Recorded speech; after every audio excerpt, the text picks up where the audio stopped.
solve, write the solution set using interval notation.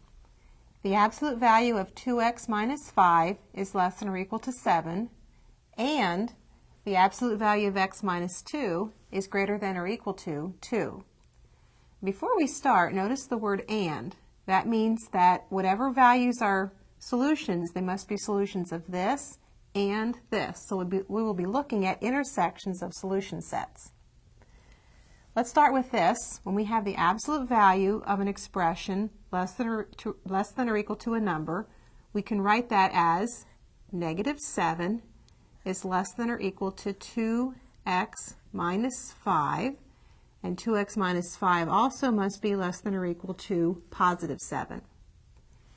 Adding 5 on both sides, we have negative 2 is less than or equal to 2x, and that is less than or equal to 12. And dividing everything by 2, we have negative 1 is less than or equal to x, which is less than or equal to 6. So the interval from negative 1 to 6 is the solution set of this first inequality.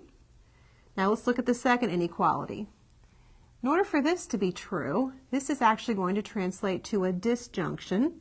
We have to have x minus 2 must be less than or equal to negative 2, or x minus 2 must be greater than or equal to 2.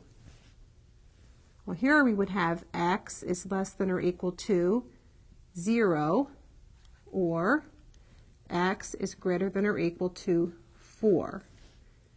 So we actually have this, and this has an or in it. But let's just take one part at a time. First of all, let's graph the solution set of this. This is the interval from negative 1 to 6. So we will graph the interval from negative 1 to 6, and notice that it includes the negative 1 and the 6. So I'll just highlight that section on this number line. And then on a separate number line that's aligned with the first one, let's graph the solution set of the second absolute value inequality. We have that x must be less than or equal to 0 or greater than or equal to 4.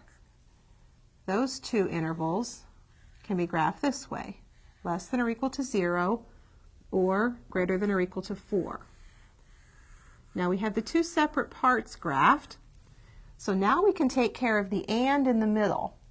The and in the middle says we're looking for the intersection of these graphs. So if we look straight down, the things that are covered by both of those graphs, first of all, we see the interval between negative 1 and 0 is overlapped by these graphs. So that will be part of the solution set. Numbers between negative 1 and 0 will make both of those inequalities true. And then we go ahead to the next section that's overlapped, and between 4 and 6, we see that that is also part of the intersection of the solution sets. So we shade that in as well. And those two intervals on the number line are the only places where these two solution sets overlap.